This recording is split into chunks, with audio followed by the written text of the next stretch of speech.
Ameneiha Itani is, as many of you probably know, a seasoned information library and research professional who has worked across the world and is currently working for UAEU. And I've known Ameneiha for quite a few years now, and she's amazing at her job and always hugely supportive and dedicated and knows an awful lot. And she will be sharing some of her experiences at UAEU with us today. So I will hand over to you. This one. Yeah. Okay. Good morning. Assalamu alaikum, everybody, and thank you for coming this morning. And thank you, Emily, for your kind introduction. So today, this whole theme at the F.O.R.M conference has been quite enlightening and very encouraging to see so much happening and so many ideas going around. But there is a common theme across the board, and that is where do we go from here? And we're fortunate in many ways that we can look towards best practices overseas when it comes to open science and implementation of systems and developing certain infrastructures and capacity. In the UAE, as many of you know, we're very young in this space, but we haven't been not doing anything, sitting idle. We have been working behind the scenes, and I'm talking about the UAEU libraries in particular and the UAEU in general. And so we are at this crossroads and transitioning into kind of a very brave and new world again. And so my slides today, my discussion today is about what we did and what we're still doing and our plans for the future.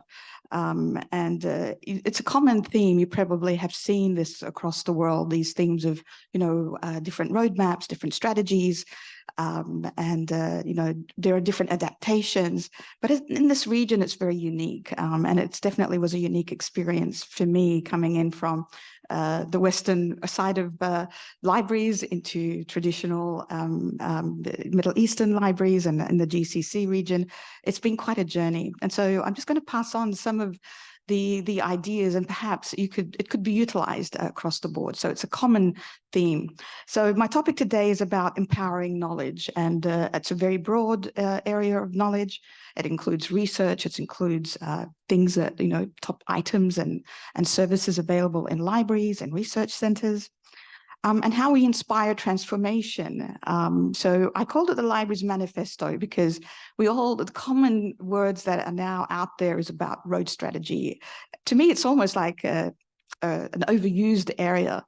So we've been working in this space, and I talk about myself and my colleagues for the past 4 years heavily on this area. So I am the e-resources expert in the scholarly communication unit at UAEU Libraries. And this is my second conference, my second attendance. So let's hope there's something here for everybody today. So the areas that I'll cover today is obviously, these 11 areas. It may look quite long, but many of the slides are visuals. So I hopefully won't bore you too much with the details. And we're going to start off, this is some slides, some snapshots about the university, but there's always areas that are happening, new buildings and new facilities being maintained and developed at the UAEU. And just some more details, who we are. So the UAEU was founded in 1976. So many of the people here in the Emirates would know that it's probably it is one of the first universities here. It was founded by the late leader, Sheikh Zayed bin Sultan Al Nahyan, and it holds the status of the nation's flagship university. It's the first and largest university in the UAE. And the general vision of the UAE is to lead research and innovation and contribute globally. So this is one of the many statements in our mission statement. It has 9 colleges, there's 916 faculty members, 14,720 students, which is approximately just nearly around 15,000 at the moment. There's 3,500 males at the university students and 11,218 females, which shows you that there's a predominantly female attendance at the university, which is also interesting for this region. There's 47 undergrad programs and 41 master's program.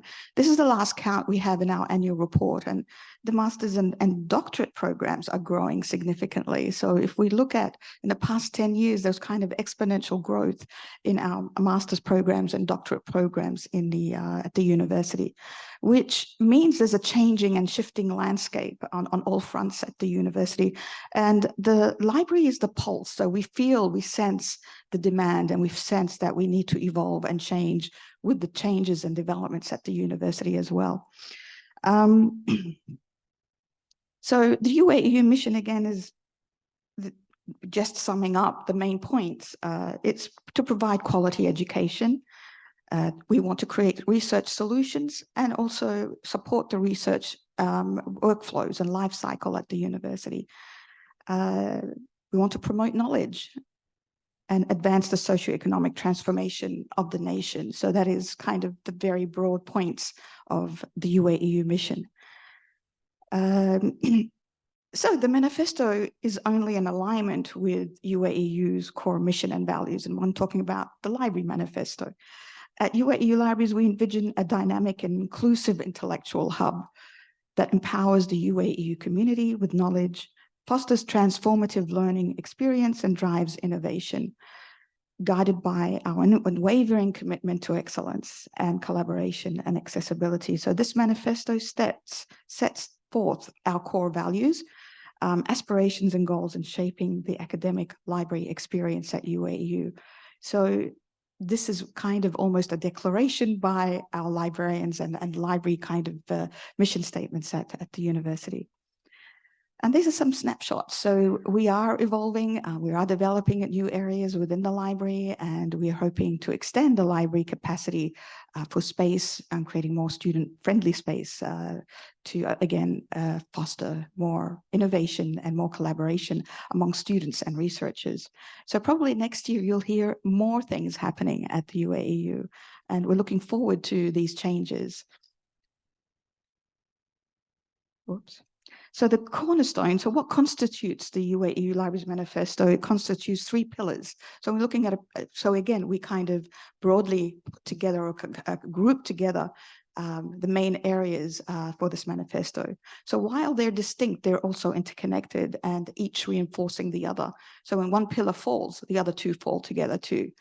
So together they create, or supposed to create, the foundational framework that we're working with at the libraries.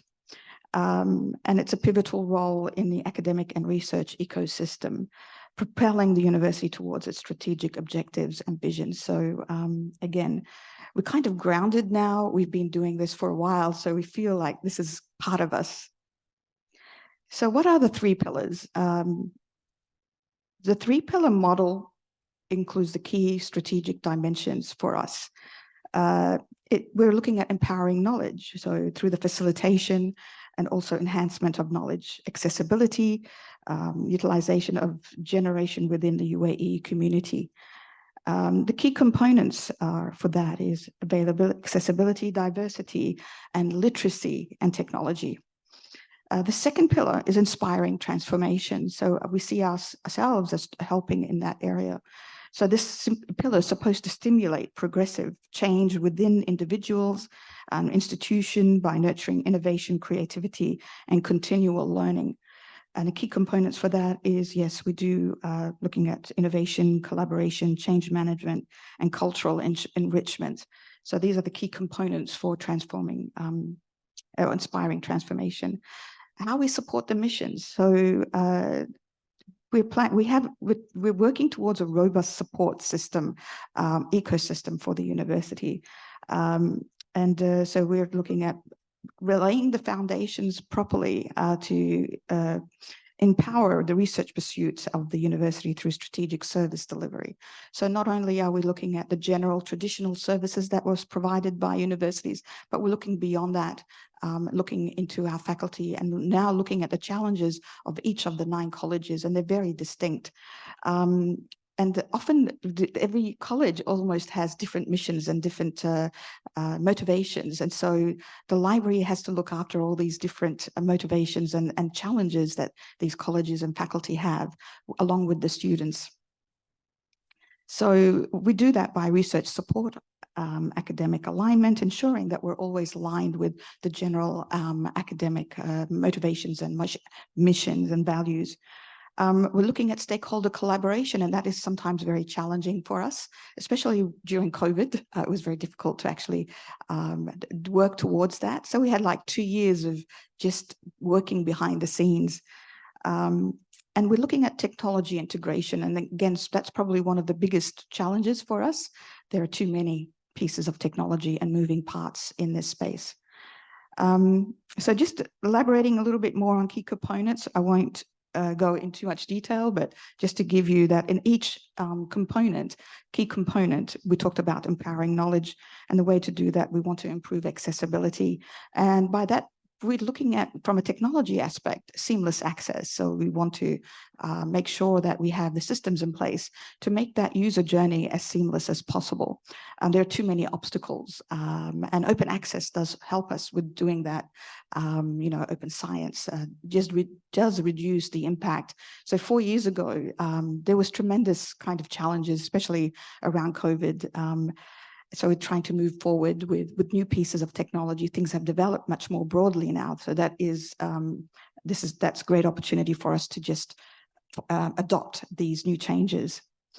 Diversity. So there's a huge diverse section of the university, again, with the 9 colleges. We do have, internally, we have exchange students, and we have academics from various countries. How do we cater for all the diverse needs and expectations of its students, faculty, and the cohorts across the university? There's also diverse research topics, and they all have different challenges. Literacy. So we're trying to elevate the information and digital literacy across the university, moving from just the traditional information literacy services to a much more broader uphill kind of. It's a bit of a it's very challenging at the moment because we need the capacity and we also need the capabilities to actually move forward with offering a much more in-depth information literacy service. Technology. So also we're trying to leverage technology wherever possible and looking at the opportunities that each piece of technology can offer us across the university, and looking at the usability and exploring other innovative ways of using these products. I mean, traditionally it's the ebooks, it's the databases, the online journals. They're within themselves are challenges for us. Now with the introduction of APCs and transformative agreements, there are multiple layers of challenges in this space, just dealing with content. And now we're dealing with other challenges with AI and ChatGPT and OpenAI. So it's a constant up battle, and it really isn't a battle. It's more challenges, but they're positive challenges for us that we need to actually look into more closely. And I think I speak for many, many libraries across, not just here in the region, but these are the challenges that many universities, libraries are facing. So how do we foster an environment for innovation? So through thinking and practices, but also through spaces, for offering spaces within, you turning the library into an intellectual hub where students can come and actually innovate and collaborate, and not just students, but also faculty, researchers. So that is kind of one of our key kind of areas to work on, our transformation areas. Collaboration, establish collaborative spaces, as I just mentioned earlier. And also change management. So we have to adopt some really vigorous change management practices to help raise the awareness, for example, on so many changing and moving parts in the library technology work and the research area as well. And also the university offers, we have a duty towards our communities, especially in Al Ain, where UAEU is situated. It is the main university there, and we offer services and community support. So we've actually have now developed a very nice exhibition center within the library of rare books displaying a heritage of the UAEU, and also a lot of cultural manuscripts. So why there's a lot of work in the research space and technology space, but we also haven't forgotten our history, the heritage of the UAE. And so we're also trying to manage and balance both areas out through cultural enrichment. And learning from each other. And this forum also helps us develop more ideas about how we can foster more collaboration across other universities and libraries. The third key component here is supporting education and research missions, which is probably the most important one that we're just probably time-consuming one for us. Offering research support, we facilitate research services and utilizing access to vast collection of databases, journals, etc. We need to always ensure that we're aligned with the academic missions as well, across the university at top level and also across each college. We also need to make sure that our resources and our services are relevant to all these colleges and faculty. Stakeholder collaboration is probably the one that we were challenged with the most when we were closed down. But now that we have opened up, we're engaging much more.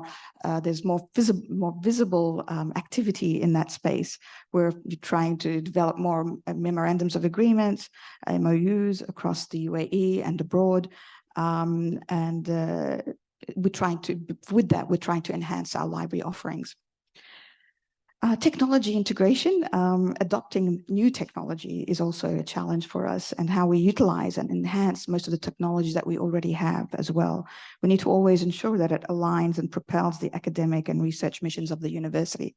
And sometimes that's often a challenge because you have to always forecast or predict what's going to happen. So we always have to be ready for change, and technology is helping us sometimes climb that ladder a bit faster, and they're scaling the huge systems to our current needs as a challenge for us, because we often adopt technologies that are very progressive, very large, and we need to scale up sometimes. And working with the workflows and reviewing workflows in the university library is very challenging as well. How do we change from old to new? So we're looking at adopting technology integration, because the challenges are moving in from different systems and managing different systems. So this is a broad library strategy map that we use, and you've probably seen something similar across many universities, and we kind of put 4 main deliverables that we are focusing on, and areas of focus.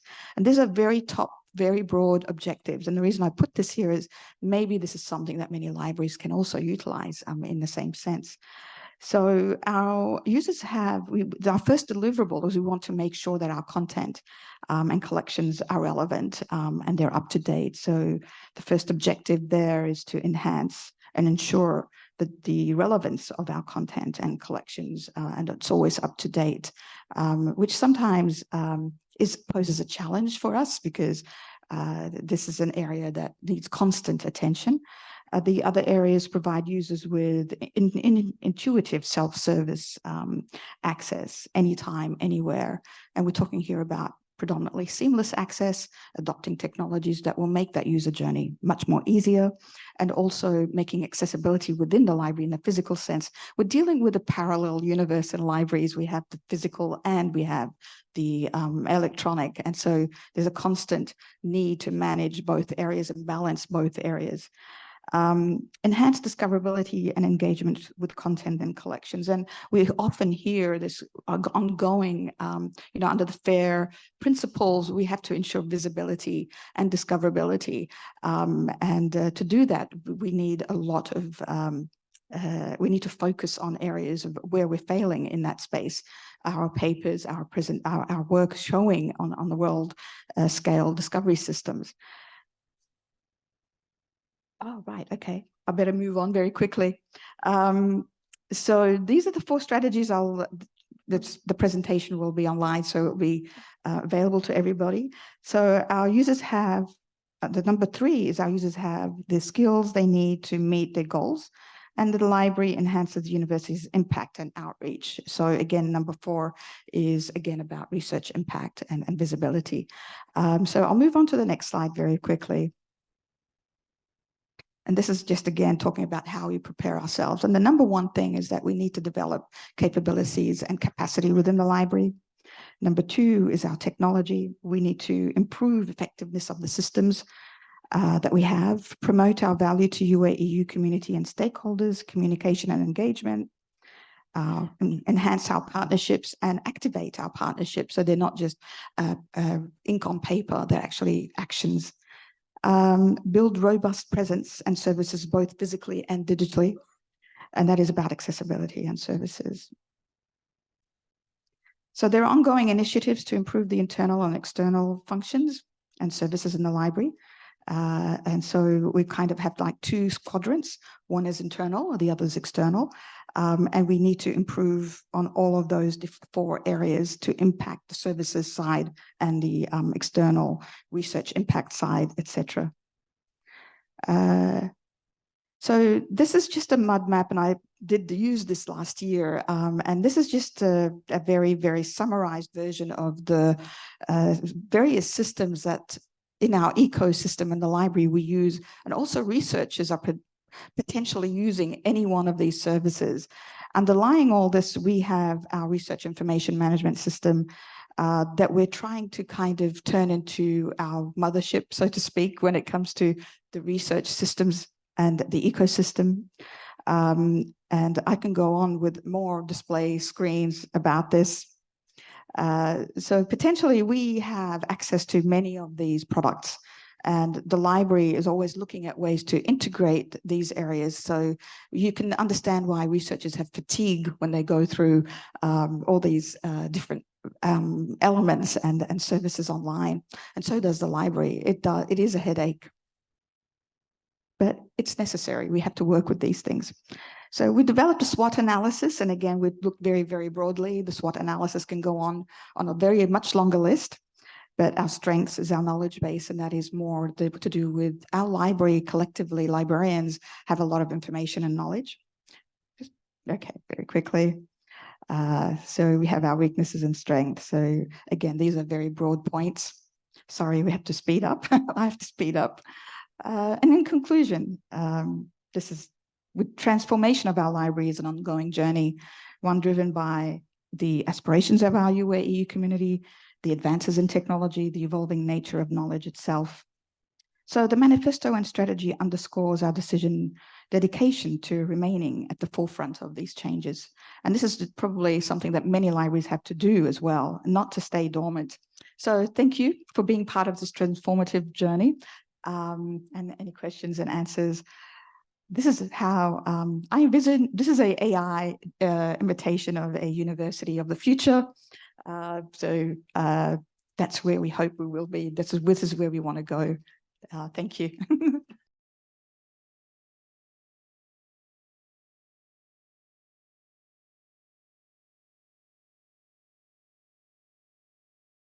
Next up, we have Dr. Awaleed, who is another member of our advisory board and is hugely active in both the Qatar open access, but also I think across the region. He's very supportive of everything we're doing, and has also just been promoted earlier this year, so we should say belated congratulations, and is now head of open access and copyright at the Qatar National Library. And so he is perfectly placed to contribute to all the discussions that have been going on over yesterday and the course of today. And today his paper is Read and Publish Agreements, a very important topic. And I know everyone's going to have a lot of questions about this, so I will hand over to you now.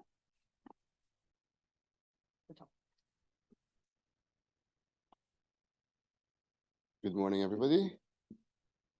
Yeah, so today I'll be talking about read and publish agreements. And does it work? Yes.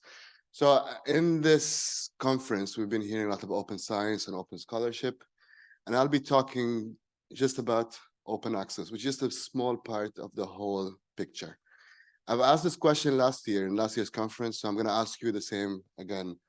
Who here likes open access? Can you raise your hand? Okay. No peer pressure. But it is, I mean, it looks like better than last year. So hopefully every year the whole room will be raising their hand. Now, yeah. Okay. So before we start, I think that what's really important is to define or have a common understanding of what we mean by open. And this is from our perspective, but I do hope that it is there's a consensus on this. When it comes to open, what we really mean is that content, whatever it's like research, heritage, cultural content, needs to be free to use, can be modified, can be shared with anybody, can be reused and repurposed. And from our perspective, really importantly, is that authors retain copyright. And today, I won't talk about the question of why we need open access. I think there will be hearing a lot of it today and yesterday and tomorrow. I'll be talking about how we're doing it, right? Now, to give you an idea of how we're doing it, we need to go back to 2018. Okay, so let's go back to 2018. What happened in 2018? It seems like ages ago. So I'm going to try to remind you of some of the things. Mbappe took the World Cup, which seems very surreal since he lost it last. This happened. And then also we welcomed my second daughter, Maria. Now, this is how I see ourselves at home. But I asked Maria whether she wanted to grow up when she's older. And she said, first, she wants to be a clown. And then she said she wants to become a volcano. And then when she saw me being shocked, she said she wants to be a scientist. So I don't know what that. But going back to what we're doing, an important thing that happened in 2018 is Qatar National Library opened its doors officially. And this is a picture of our library. And I do hope that for you who haven't visited yet, to have a chance sometime in the future. But with the opening of the library, we had some interesting developments with the team structures. So a new department was set up, digital collections and engagement. Now it's called digital collections. And what we try to do is basically start thinking about what we can do with open access in the region, or for us at least. And to give you an idea of how we work in Qatar, so I'll be talking about Qatar National Library. That's the institution I'm affiliated with. But we're organized as a library consortium. So we provide nationwide e-resources access to the whole country. And this consortium consists of many institutions from Qatar University, Hamad Malik Corporation, Hamad bin Khalifa University, and etc. And we provide access to 82 different institutions in the country. And we are also responsible for kind of the negotiations with the publishers. We're also responsible for the procurement and etc. Now, this access is different from one institution to another, but this is a service that we're providing. So together in the team, we thought, how can we maximize the use of Qatar's research outputs? That's a really important question. And I tried explaining this to somebody yesterday, that what is the core issue from our perspective? And this issue isn't something unique to Qatar. I think it's applicable to every institution, every country. Imagine all the money that is spent on research funding, research support. And then ask the question, how much of the research outputs are actually available to you as an institution, right? To explain this better, we're dependent on publishers' subscriptions. This is a traditional way of libraries, right? So as you can see here, this box represents a subscription that we have with one publisher. And you've got content from all over the world, but you've got content in maroon that is from Qatar. And when the subscription is active, it's all great. But when it's inactive, we lose all the content. And we no longer have access to this content. So we're very dependent on subscription. So the question that we asked is, how can we be more independent? How can we have a future where our goal is to have a long-term archive of Qatar's research outputs? And this is really the core of our service, providing access to all of Qatar's research outputs on long term. So 100 years from now, you can have access to it. And so in 2018, we looked at the status. So we know that Qatar-based researchers wanted open access. This is something that is kind of well established. They want it, but there was no institutional funding for open access. Now, not all open access journals require an APC, but many of the ones the researchers want have. And they were sometimes paying from their own pocket, which is it's a problem. I mean, looking at the APCs, yes, you can have something for $500, but sometimes it's $4,000. Nature is 9,000 euro. It's crazy, right? So it's not really that great. And looking at what we did in QNL, we actually established an open access fund back in 2015, and we were getting about 20 requests a year. Now, very importantly, with our colleague Milan, he's the manager of electronic resources, we've stopped several subscription agreements. And we told publishers we're only going to do subscription agreements if they have a publishing element, the read and publish agreements, which I'll explain in a bit. We also wanted to support fully gold open access journals, and we want to support different business models. So not just subscription agreements, etc. We wanted to support the whole ecosystem. And we also found out that 80% of all the research output from Qatar is being published by 20 publishers. So our goal was to get as many agreements with them as possible. So what are read and publish agreements? Simply is that, well, traditionally, every library has a subscription agreement with a publisher. And the idea with the read and publish agreement is to shift from the framework of pay to read, a subscription, to pay to publish and read, with the idea that over time, we'll be supporting more publishing and the cost of the subscription goes down. So a core idea of the read and publish agreements is that we repurpose the existing expenditure on subscriptions, and we have no increase in the total value of the agreement. Instead, we get both subscription and articles that cover the country's requirements. And I say country because I like the way we do the agreements is that, yes, subscription might be, or read access might be available to only select institutions, but publishing is for everybody in the country. So to do this, we have some licensing principles. And like my advice to anybody is, instead of having policies, instead of having agreements, start with principles. These are guiding principles to allow you to make better judgments. And this is a selection of some of our licensing principles. We want to have inclusiveness of users. So any staff, faculty, students, walk-in users can get access. We want classroom use and course pack use. We want interlibrary loans. We want text and data mining. We want the agreements to be transitional in nature, so to include open access, and non-confidentiality. So basically, all our agreements are non-confidential. And we want publishing open to everybody in the country. And today in 2023, I can tell you that at one point, we've had agreements with all of these publishers. In bold, these are fully gold, in bold, these are the read and publish agreements, and in italic, those are fully open access. Not all the agreements are active today, but in the last 5 years, we've had active agreements with all of them. And so our open access program, the numbers, so from 2018, we had about 100 requests or 100 approved articles, and we're right now going to 1,000 articles per year. And we're trying to grow further and further. We've supported almost 2,000 authors in the country from 40 different institutions. And our estimates is that we're supporting 20% of the country's research output. Now, I call it an open access program because it's not just funding. It's also raising awareness, it's doing workshops, it's doing different things. And our estimates that we're looking at the Scopus data is that from 2018, where it was about 25 or 30% open access of all research output in Qatar, right now it's above 60%.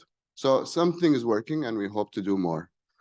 Now, but of course, gold open access is expensive. Gold is expensive. So we're also exploring different options and we're looking into more sustainable options. And we've recently launched, or a year ago, we've launched a research repository, Qatar research repository called Manara.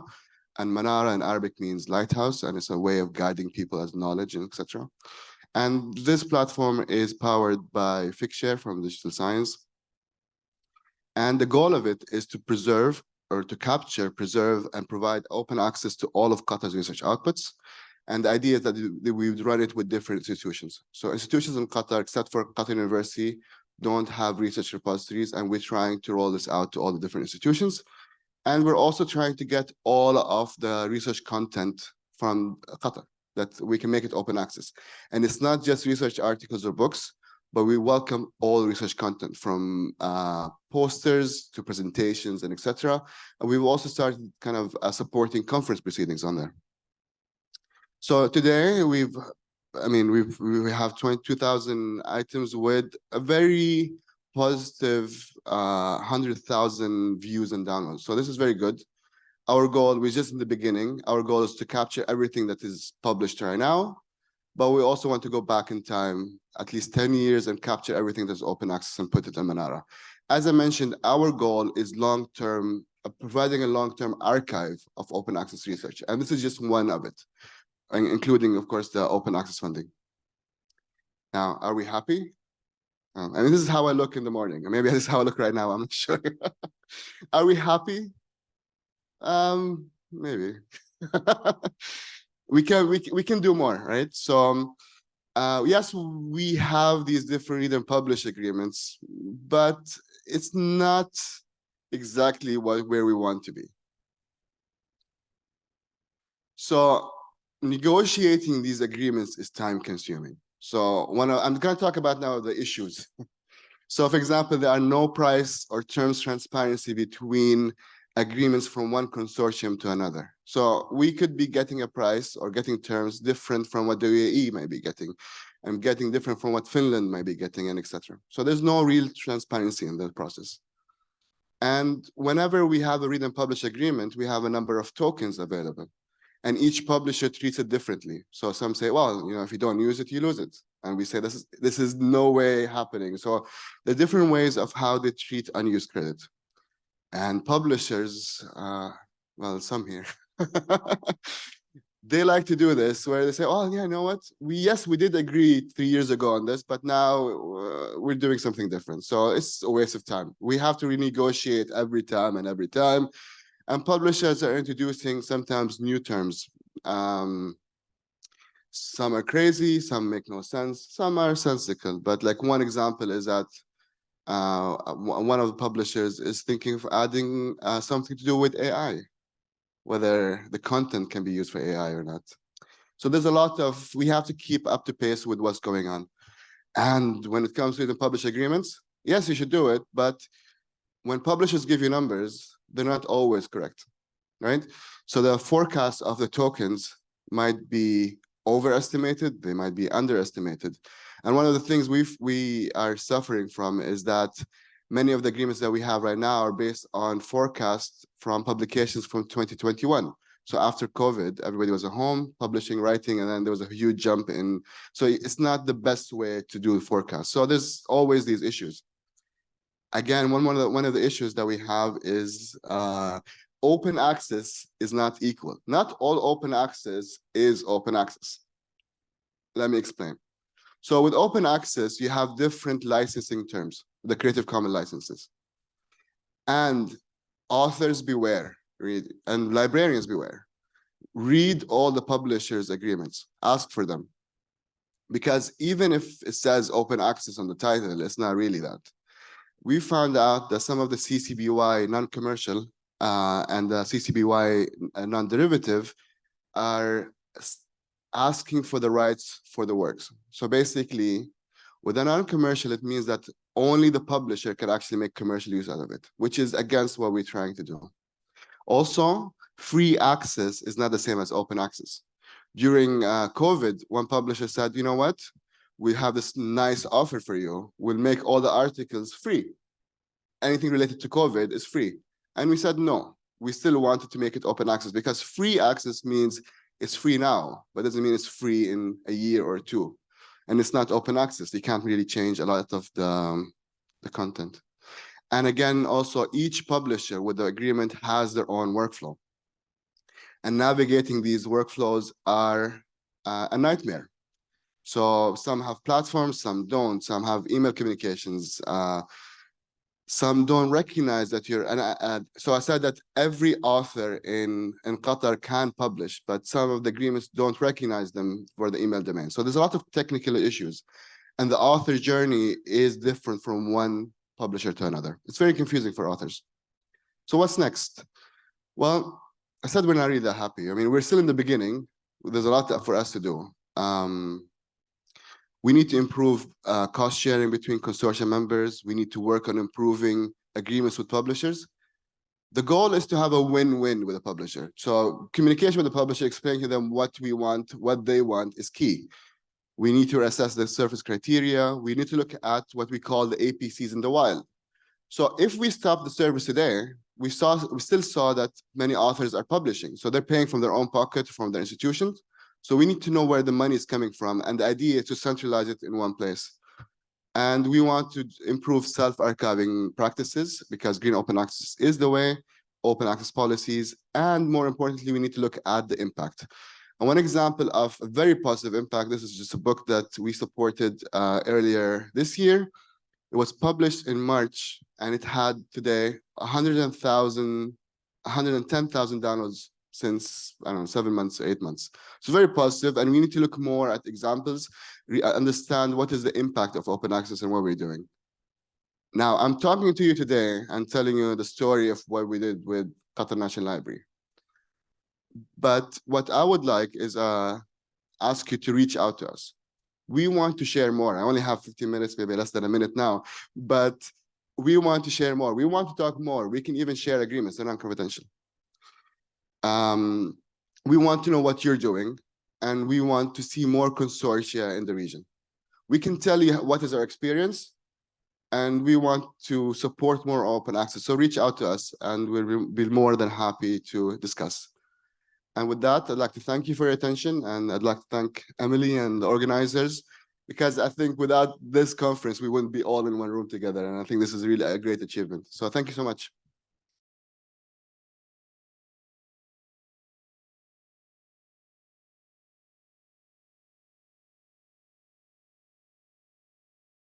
So without further ado, we will come on to, last but not least, our last panelist for this session, Dr. Rayed, who is director, I think, of the Jordanian University Library. And he's going to talk about how academic libraries, what they can contribute to the whole sort of open science concept. So I will hand over to you.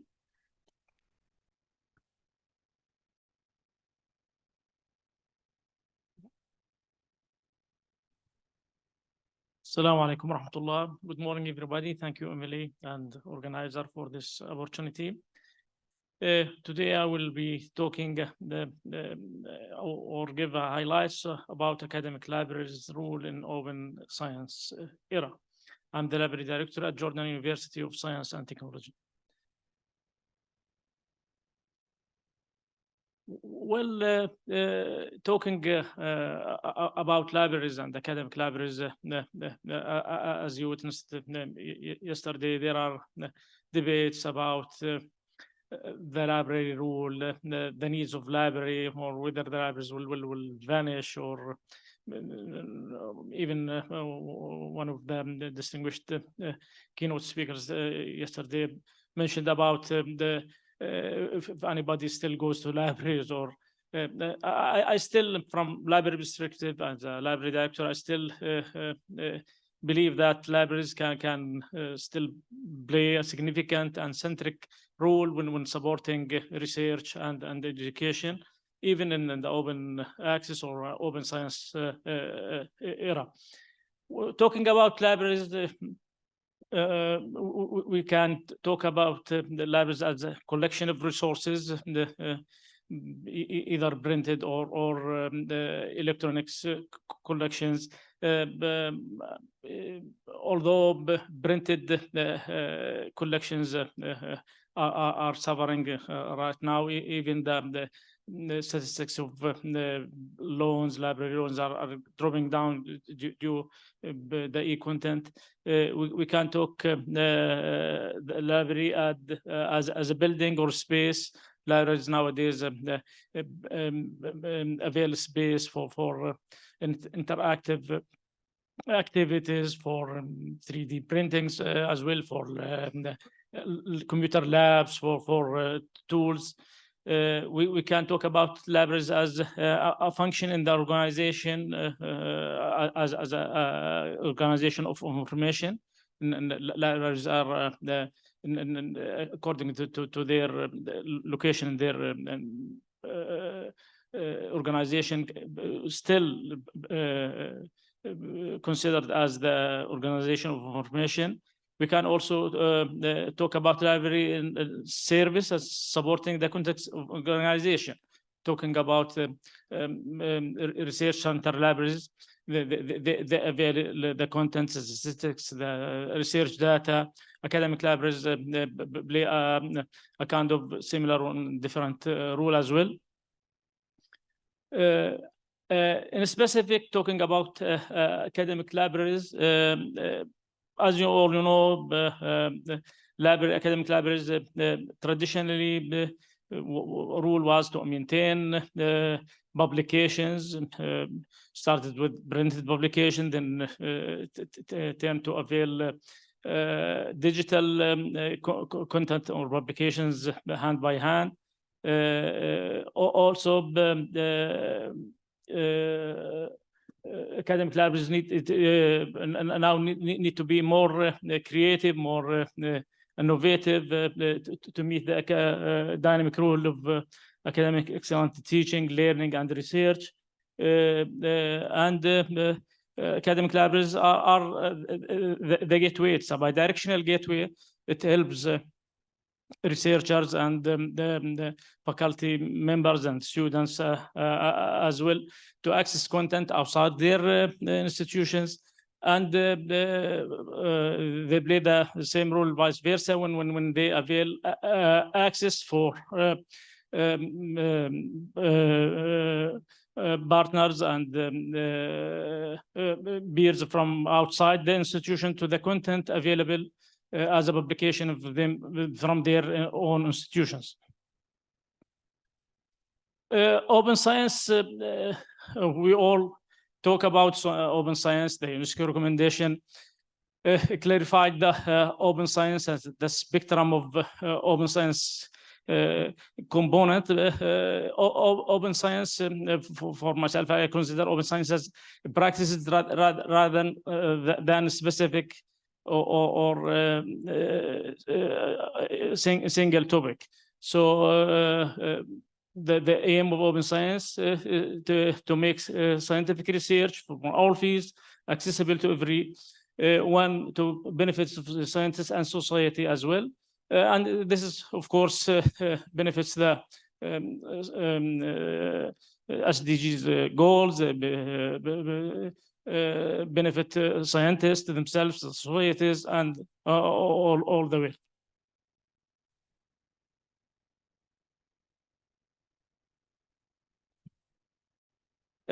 It's very important to differentiate between open science and open access. I can see that focus in many talks and many presentations in this event and other events. Focus is only on open access, and the need of open access is very important to focus on open access. And this actually it's a challenge to our countries when it's come to getting published or getting your researchers to have the chance to publish. And for example, a publisher asked for 4,000 euro for one of our researchers to publish an article, one single article to get published in an open access journal. Needed 4,000 euro. This was a huge number and was not affordable at all. Even the agreements and the ABC agreements and availing, as Dr. Al-Walid mentioned today, there are a kind of agreement, there is a kind of flexibility, but it's still a challenge. Not every country can afford such agreement. So when talking about open access, there are needs for discussions for consortium at the regional level, worldwide as well, to encourage publisher and researchers to get their scholarly output published in good manner, in very easy way. But again, back to this slide. This is the spectrum of open science components. It's wide spectrum. It's not open access at all. Open access is very important. It's part of the open science. There are also open data, how researchers can search, share data research for many experiments that cannot be repeatedly done. So other researchers can utilize these data and make their own investigations or their own processing of the research data. And this is a key point of FAIR data, to get data accessible and findable by others. And this is encouraged by funding agencies. And of course, FAIR, when it's open, FAIR and open access, it will be much better. But maybe there are FAIR data that are not open. We have open science evaluation. This is very important, and I guess it will get the cost of publishing cheaper. There are open science policies as well, and open science tools. These are the main principles of open science. I guess open access is in the top, of course.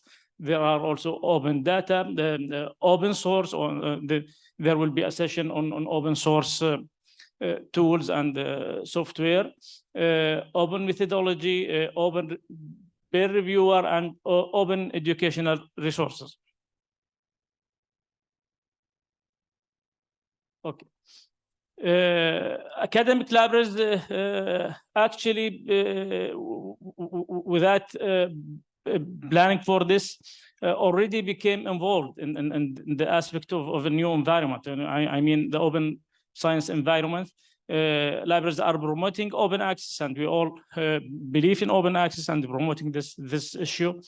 Also, setting up the publishing services, either using the open source repository systems or cloud-based commercial products, in developing research data management policies, and in running and maintaining repositories as well. Okay. So what will be the role of academic libraries in open science era? The role is basically has been recognized in discussions and explicitly mentioned in the UNESCO recommendation. There is an explicit mention about library role in open science, and the role is to be as enabler of open science through supportive role. So how libraries can play the role of enabler by preserving and connecting burgeoning scholarly content, giving the support of all infrastructure related to open science and open access and publishing, through the contribution of to the research data management policies and strategies, advocacy and awareness on benefit of open science. And this is very important role actually for libraries to play. Training and supporting of researchers and about this issue. There are big challenges about competencies and the skills needed for librarians. from library perspective, there is a gap. Actually, it's a big gap for competencies and skills for the librarians. Librarians still, most of librarians actually are still working in the traditional way, traditional rules, traditional skills, competencies. So there are needs to focus on these competencies and skill to raise their capacities in many aspects. Part of that for information literacy, open access knowledge, and open licensing as a wide topic of access in policies and metadata. This is very important actually when we are talking about fairness and the data fairness and making your own data comply with the fair requirement. There are also technicalities issues when it comes to data repositories and managing and running these data repositories. Copyright and intellectual properties, skills and competences, data visualization and analysis tool. And as my colleague Amina mentioned, libraries are availing spectrum of tools supporting scientific research. So librarians need, this is a challenge, librarians need to raise their capacities and using and promoting these tools. And of course, there are needs in communication skills and outreach of community engagement, as my colleague Dr. Al-Walid mentioned today.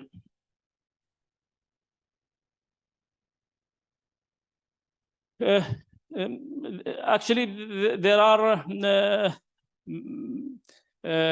several parties that can support libraries in these aspects and capacity building and raising skills and competencies of librarians. Library association can play a significant role in this particular. Government agencies supporting research can also support libraries. Open access publishers and the platforms, open science advocacy groups, and projects and initiative, and F.O.R.M is one of the very important initiatives in the Arabic region, and many thanks to Knowledge E for adopting such initiative. And of course, professional networks, research and educational networks can also play a significant role in this particular. This is my slides in brief. I guess I'm committed on time.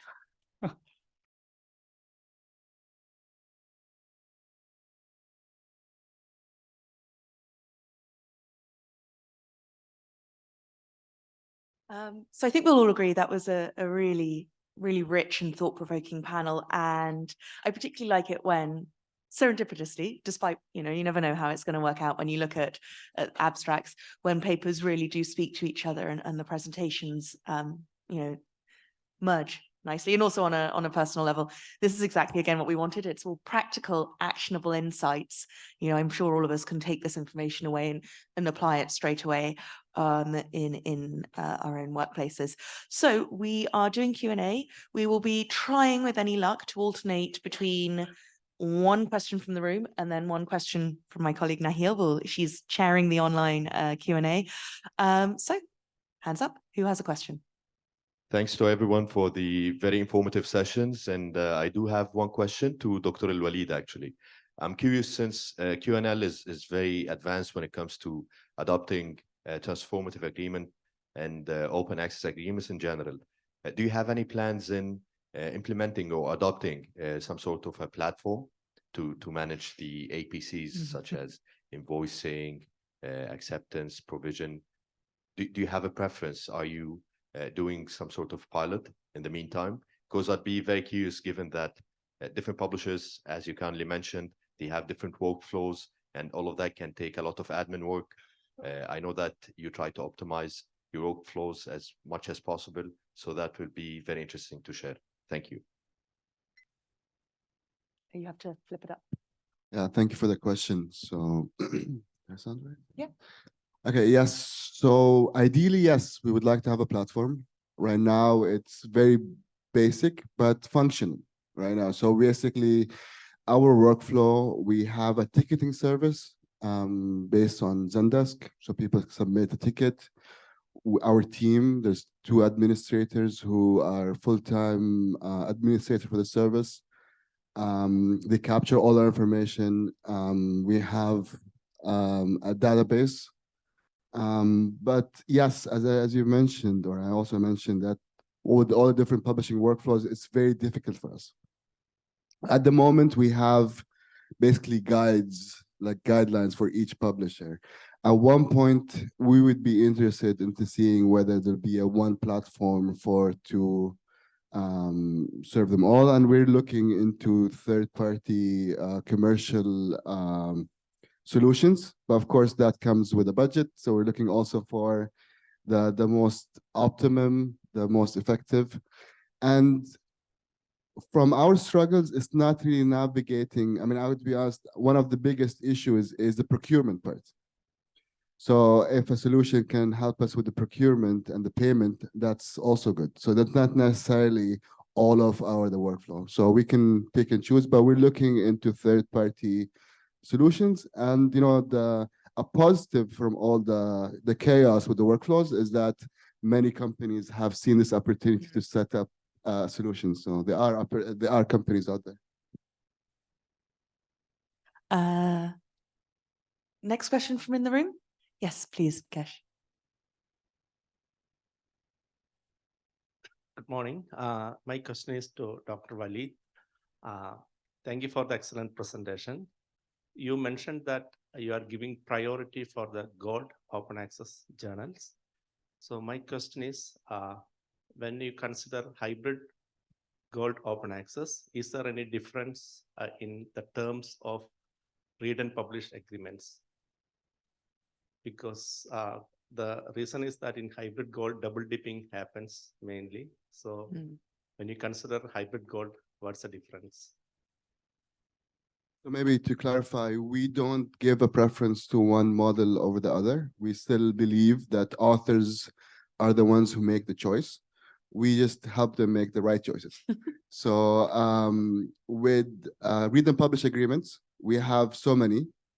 Most of them, or the majority of them, allow for hybrid publishing. But to include hybrid journals, it has to be part of a read and publish agreement.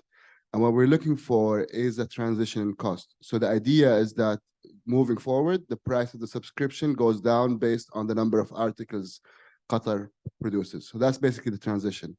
With fully gold OA, we support it. And the thing is, we want to support all different business models.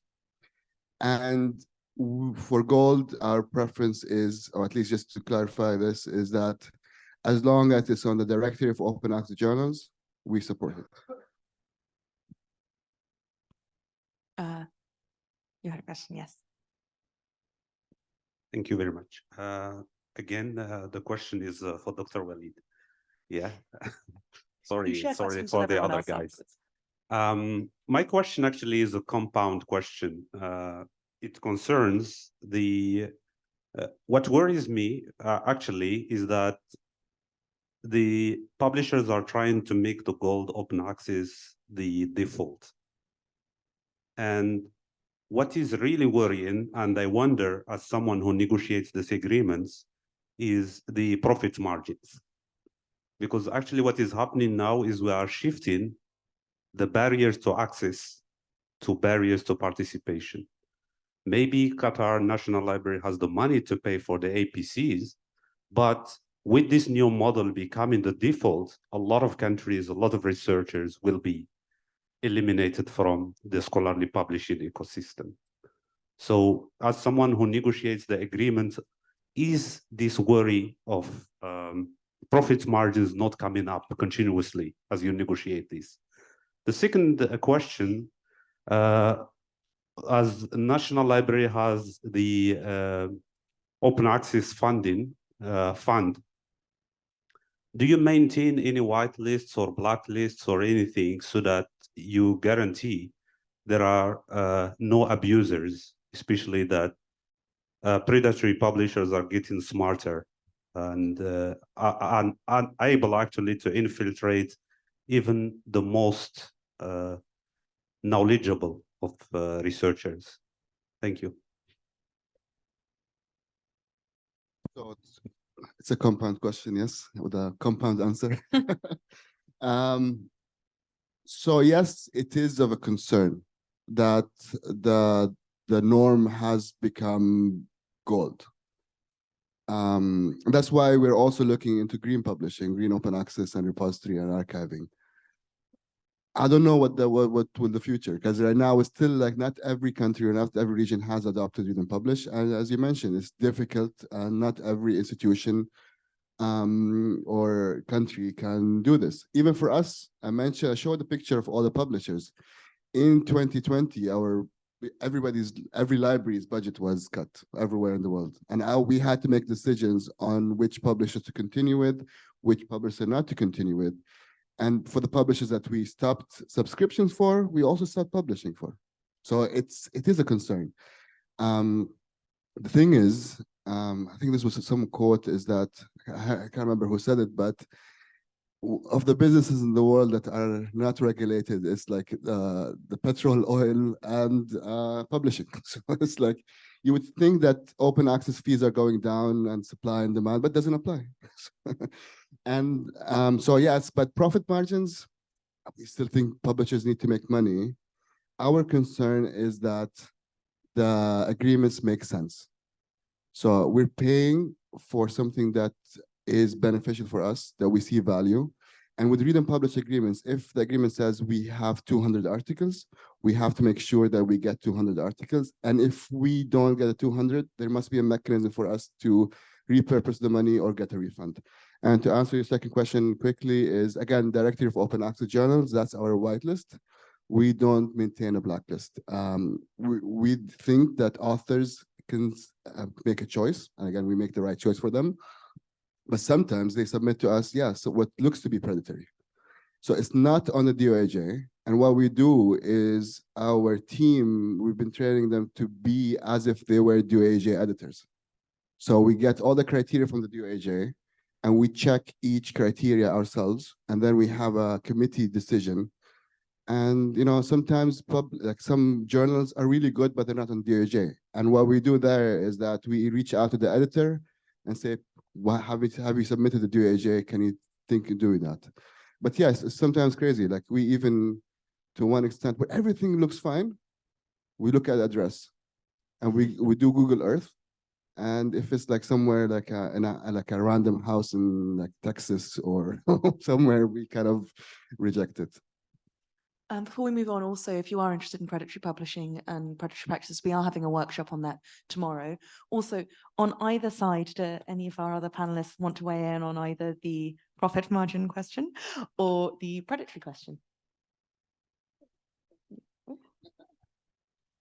But even you're jumping and only asking questions. You need to slide it up. Hello? Yes. I'm sorry. I've spoken to you about this last night, and I'm continuing. But just out of interest and for the benefits of maybe the audience and ourselves, I'm interested in knowing, going backwards, back in the days when you began this whole process, what type of mandates that have governed? I mean, it was the top-down approach. How did you manage to get across to actually unify or centralize this whole process, especially across so many different organizations? Was it a governmental approach that this is a mandate for everybody to follow? What type of lobbying, or what type of what was your, how did you manage to convince everybody that this was the way to go? very big question. That's a very good Sure, a lot of question. people It's are wondering the same tough thing. question. So it's not easy. I mean, so with Qatar National Library, our mission is to preserve national heritage. And one of our definitions of national heritage is research. It is part of it. Maybe not the classical definition, but it is part of it. Another thing is that one of our core values, and we have, I believe, 10 core values in the library published on our website, and we managed to sneak in open access in there. So no, but it is open access is one of the core values of the library, and not only for research content, but for all content from the library, from the heritage. Now, we had the idea, it's not something that we came up with. There's nothing I'm not gonna take credit or the library take credit for this. This is happening at least in Europe. And if you look at the ESAC initiative with the Max Planck, so we've been in touch with different libraries in Finland and Netherlands, and just to understand what they're doing. So we took some of the best practices. So we introduced this, and from our consortium members' perspective, as long as they're paying the same money they did before, or a bit more, that's fine for them. Plus, they get all the open access publishing. And over time, we saw the results come in. We saw the impact. We saw that authors are happy, their institutions are happy with the impact. So it's not a mandate or policy, but that's something that we want. And one of the things that we're doing right now is trying to introduce, because we're part of Qatar Foundation, and I would like to have a mandate on there. So we're doing an analysis, basically a strategy analysis, to see, talking with different stakeholders, from researchers to libraries to the institutions, see what would a mandate mean and what impact it would have. And I think, yes, a top-down would work, but that's not what we did. So, but that's something we'll be planning to do. We have time for one or two more questions. Imad, over there. Well, thank you very much for this informative session.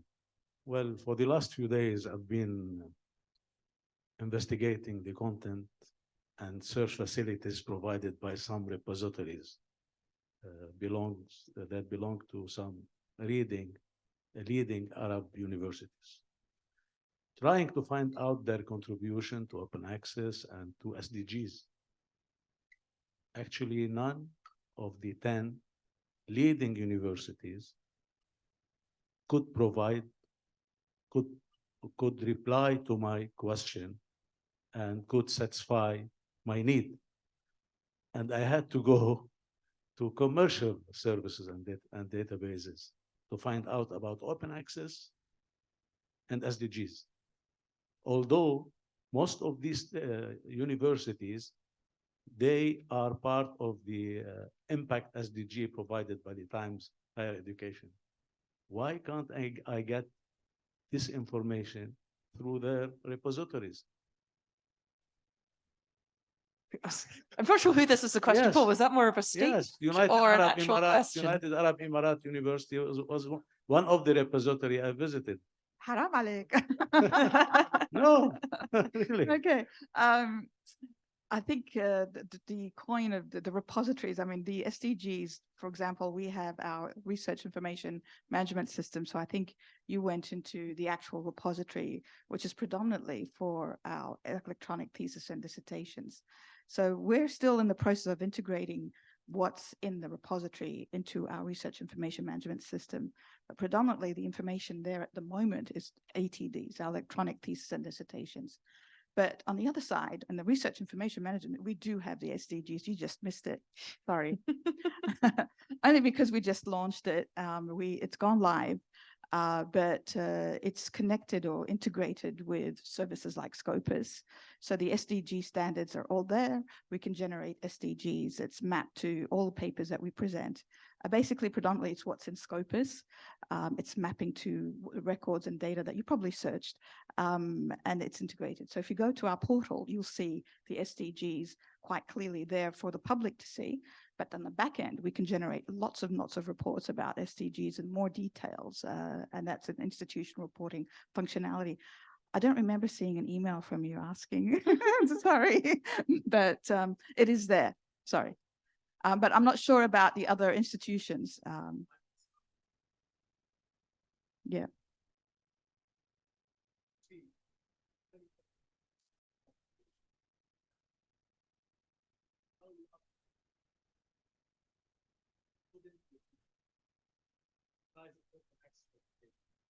All right, yeah, so was it in our ScholarWorks?